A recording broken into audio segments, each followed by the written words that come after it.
So, we have left Rome and ancient Greece behind, and we now proceed to our next section of theatrical history, the time period known as the Middle Ages. So, without getting too deep into the historical elements, what has happened is Rome has become so big, so bloated, so corrupt that it eventually collapses under its own weight. Now, there are a multitude of reasons that this was allowed to take place, but it takes a historian with much more credibility than myself to really lay it out end to end. All I can say is that when you have a society that includes into its architecture a place to go and vomit because you have gorged yourself so much that you want to keep eating but can't fit anything else physically in your stomach, I think it points to a greater sickness within the society. Just my opinion. So, the fact of the matter is the Roman Empire collapses. As history teaches us, all empires eventually do. And the denizens of the once Roman Empire are kind of scattered to the four winds and are now trying to rebuild into a new society. The power of the world is still centered in Rome, but now it is with the Catholic Church under the Pope. That becomes the real seat of power in the world, and the one thing kind of stringing together all of these little clusters of society. We're going to find that during the Middle Ages, religion plays a huge part in that society. Almost, I would say almost or just as huge as it played to the Greeks in their society. Religion becomes, again, that guiding light, that one beacon that just about everybody can kind of look to and find some kind of common ground. What we see during this time is we see, first off, the society returns to a more agrarian kind of society, meaning a lot of farmlands. So we see a much different power structure and class structure at work during the Middle Ages. It's broken down to what we would call the feudal system. I'm not going to get too much into that, but the long and short of it is you kind of have three tiers of society. You have the lords, who are at the top. You have the lesser lords, who each control a certain area of land and also agree to function as military for the upper lords. And tilling and caring for that land, you have the peasants and the serfs. All right. So society takes a very clear three-tier class structure. What we also see during this time period is the rebirth of smaller towns and hamlets. Society had kind of been condensed for the most part into these large cities during the Roman Empire. But now in the Middle Ages, we're seeing smaller towns pop up. One interesting thing about this time is knowledge is becoming more widespread. By the year 1500, there were over 100 new universities popping up. Now, again, these still catered to the well-off, kind of the lords and the lower lords. You hear no stories about the plucky serf who wanted to dig himself out of the serf life with nothing but a dream, and got himself a scholarship to go to whatever U. That didn't happen. You had to, of course, be in that upper class to achieve any kind of education. But the point is, education is becoming wider spread. The ability to read is not localized as much. More people are gaining this ability. And it's kind of at this point that our field of study needs to come into it, theater. So what has become of theater during the Middle Ages. Well, as we are going to see, theater becomes practically non-existent. It had already fallen out of favor in Rome. It was not the primary form of entertainment. We've talked about what the Romans preferred, and what we find in the Middle Ages is what I would kind of consider a classic cultural overcorrection. The people of the Middle Ages had seen what had happened in Rome and saw the gluttony, saw the corruption, the hedonism, and they said, we have got to stop that. We have got to, up the moral fiber. We have got to do better, because if we don't, it's all just going to come collapsing down again. And one of their primary targets was the world of theater. This is where the belief kind of begins that the theater is a den of sin, and that people who are involved in the theater are sinners and the dregs of society, and if you even step inside of a theater, you are going to be corrupted. And, let's be fair. Let's be honest.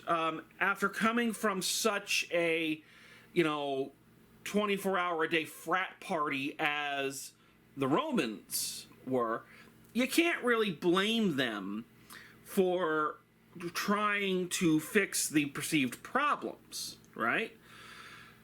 Moreover, having worked professionally in the theater my entire adult life, I can tell you, they're not exactly far off.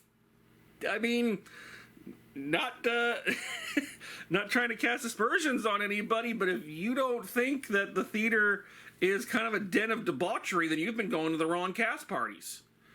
So, theater really, really falls out of favor due to this belief that it is the layer of sinners.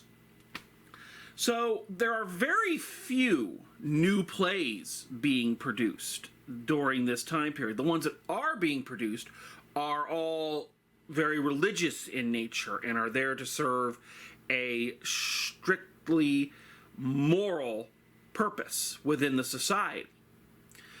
The few new plays that are being written more for academic study. Playwriting is more of a different literary form during this time than it is anything to be actually staged. So we don't have as many plays from this time period, and the ones that we do have, I've only seen a couple of them actually performed in my lifetime, and some of the playwrights we will talk about have never been performed to my knowledge.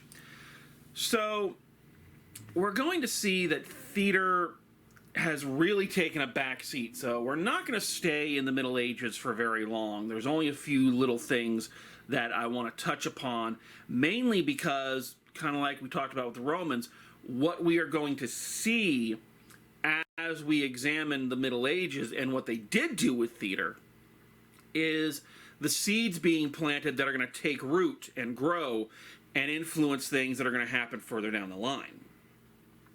So before we get into talking about the forms of theater that did exist during this time period, I want to take this opportunity to inform you about some vocabulary words that we're going to be encountering as we examine the Middle Ages. There are some very specific things that go on in their art and go on in their theater that create new terms that we need to be able to understand in order to understand what's going on there. So let's take a look at some of these terms. So first up, we have the term vernacular. Now, vernacular means the language or dialect spoken by the ordinary people in a particular country or region. In short, it's a term for everyday speech. Every town, city, state, generation, subculture, all have their own vernacular. Think about the subcultures that you belong to, the fandoms that you belong to. If you are an athlete, the specific sport you belong to. They all have their own terms and dialogue that are used within them that you understand, but someone on the outside might not. So this is the terms and slang that are used by those specific groups. If we look at the graphic to the side, it illustrates how, different people in different parts of the country refer to soda by different terms. Some places it's called pop, others it's called soda, others they use kind of the blanket term of Coke to refer to all sodas. Think of terms common in certain parts of the country that aren't used anywhere else. Things like y'all. Vernacular even can change with new generations. My parents' generation gave us things like groovy, while my super intelligent generation popularized things like radical and bodacious. Modern generations use terms like extra or text speak like LOL. What we are going to see as we start examining the very few theatrical productions that were being staged during this time is that many of the early works are being performed in Latin, and that's a language which very few of the common people attending those productions were able to speak. So you'd go see this long presentation and basically understand next to none of it. So what we see happening for the first time in history during the Middle Ages, our plays are being written not in the evolved or heightened language that was favored by the Greeks and the Romans, but in the language of the common people. They were using the vernacular of the common people. The theater of the Middle Ages aimed to reach as wide an audience as it could with its message. So putting the work in a more common tongue was a step in that direction. And this is a practice that we are going to see utilized to great success several centuries later when the Elizabethans start writing plays. You may not be aware of it because we consider the work of Shakespeare and his ilk to be heightened language. But for their time period, that was written in the common tongue. And that starts here in the Middle Ages. So next up, we have a really fun one. So the next term we're going to look at is the term anachronism. An anachronism is when a character or an event is presented outside of its proper historical sequence. So let's take a look at the two examples, the two photos that are accompanying this slide. So look at the one with the two men dressed as soldiers from World War I. So they are reading Harry Potter, drinking a Coke, talking on a cell phone, listening to an iPod, and hanging out with a Bob the Builder toy. These are all anachronisms. None of those things should exist at the time two soldiers from World War I do. It's like that old song from Sesame Street. One of these things is not like the other. One of these things just doesn't belong. Let's take a look at that other example there, the Flintstones Christmas Carol. A retelling of the classic Charles Dickens tale of Ebenezer Scrooge and the Three Ghosts, told by those lovable cartoon cavemen made popular in the 60s and 70s. So right away, we can pick out a couple of huge anachronisms. First of all, you have cavemen performing a play by a Victorian-era novelist. So right away, the fact they are doing a Christmas Carol is a huge anachronism, dwarfed only by the fact that the Flintstones, cavemen, BC, would not have celebrated Christmas. Certain plays of the Middle Ages were riddled with anachronisms, but what you need to understand, and what we will make clear as we go through and talk about these forms of art, is that these anachronisms were not mistakes. This wasn't an accident that just happened and nobody noticed. These anachronisms are there on purpose. They are there to present to the audience what was, at the time, a modern frame of reference for the production. They were trying to make sure that their plays were understood by what was at the time a modern audience. So putting in modern references in plays meant to take place centuries before were there to help the audience get a foothold into the story. And finally, we have the term allegory. So an allegory is when a story, poem, or picture is interpreted to reveal a hidden meaning, typically a moral or political one. So artistically, this is when a piece of work is meant to convey a very specific message to an audience. Again, usually something moral or political, and instead of coming right out and saying, this is a play about being bad, you present it to your audience almost like a fable, where characters represent different things or different people and situations are oddly similar to real-world events. A good example, if you haven't read this book in school, you most likely will end up reading this book in school, and that is the book Animal Farm, written by George Orwell. This book is meant to be an allegory for the evils of communism and how the Communist Party started out with noble ideals, but through the corruption of its leader, soon became a twisted mess worse than the regime they overthrew. Only instead of telling us the history of communism, Orwell sets the action on a farm where the farm animals are feeling abused by the farmer, so they rise up, overthrow him, kick him off the farm, and set up their own animal utopia, complete with specific rules that they are going to live by, only to see the pigs who run the farm start to corrupt the system for their own gain. Now, this is an example of several characters that are meant to represent real people, such as the pig leader Napoleon is meant to represent communist leader Joseph Stalin. So this is an excellent example of a story being used as an allegory. What we are going to see in the drama of the Middle Ages is that a lot of their work is allegorical, with characters meant to represent ideas such as greed, sin, forgiveness, good deeds, rather than individual people.